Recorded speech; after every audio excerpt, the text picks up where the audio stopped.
ये है Vande Bharat express, make in India का शानदार उदाहरण।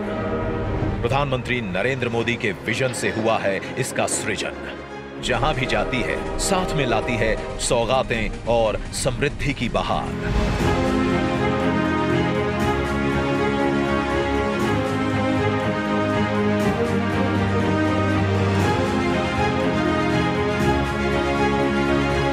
और आज पश्चिम बंगाल में देश की 7वीं वंदे भारत ट्रेन को लॉन्च कर रहे हैं प्रधानमंत्री नरेंद्र मोदी।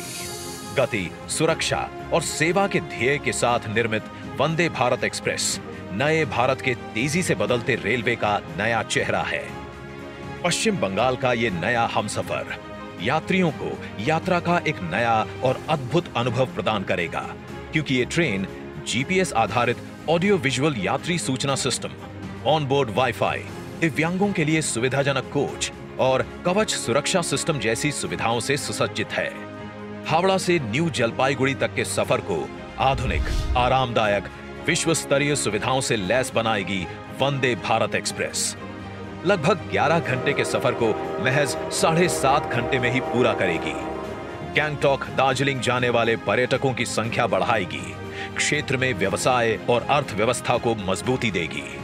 वंदे भारत के साथ पश्चिम बंगाल को कई बड़ी रेल परियोजनाओं की सौगात मिल रही है, जिन्हें रिकॉर्ड समय में पूरा किया गया है।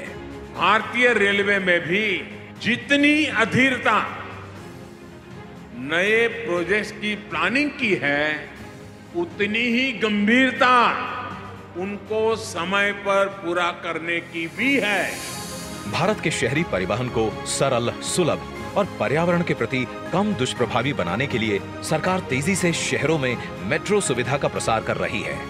कोलकाता वासियों की सुविधा के लिए हो रहा है इसी प्रयास का विस्तार।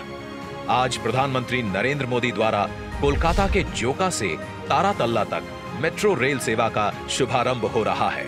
अब कोलकाता का दक्षिणी हिस्सा भी शहर के मुख्य बिजनेस एरिया से जुड़ेगा। 6.5 किलोमीटर लंबे इस रूट में 6 एलिवेटेड स्टेशन हैं। डायमंड हार्बर का सफर जो सड़क से 30 से 40 मिनट में पूरा होता है, अब मेट्रो से 15 मिनट में पूरा होगा और इसका फायदा प्रतिदिन सफर करने वाले 25 से 30 हजार लोगों को मिलेगा। New Jalpaiguri station redevelopment project का भी आज शिलान्यास हो रहा है। जून 2025 तक ये स्टेशन विश्व स्तरीय सुविधाओं से युक्त पूर्वोत्तर का पहला अंतरराष्ट्रीय ट्रेन टर्मिनल बनेगा। इस हेरिटेज टर्मिनल को अगले 45 सालों तक रेल ट्रैफिक सुगम बनाने के विजन के साथ डिजाइन किया गया है। ट्रैफिक मैनेजमेंट, पोडियम पार्किंग, आगमन और प्रस्थान के लिए अलग द्वार, दिव्यांगों के लिए अलग सुविधाओं के साथ सीसीटीवी से लैस इस स्टेशन को ग्रीन बिल्डिंग बनाने के लिए सोलर एनर्जी, जल संरक्षण, वर्षा जल संचय की व्यवस्था होगी। साथ ही आज पश्चिम बंगाल को मिल रही है कई और सौगातें। 25.83 किलोमीटर लंबी पैंची शक्तिगढ़ थर्ड लाइन, जिससे हावड़ा और बर्धमान के मध्य बढ़ेगी यात्रियों की संख्या, मिलेगा छोटे व्यापारियों और क्षेत्रीय लोगों को लाभ। 25.41 किलोमीटर लंबी डानकुनी चंदनपुर फोर्थ लाइन, जो बढ़ाएगी यात्रियों की सुविधा, छोटे व्यापारियों और श्रमिक वर्ग को होगा लाभ। Nimtita new Farakka double line track, जिससे हावड़ा और गुवाहाटी के बीच सफर में लगेगा कम समय। और अंबारी फालाकाता न्यू मैनागुड़ी गुमानीहाट डबलिंग प्रोजेक्ट, जिससे कूच बिहार और जलपाईगुड़ी क्षेत्र के विकास के खुलेंगे द्वार। यात्रा का समय घटेगा और क्षेत्रीय व्यापार बढ़ेगा।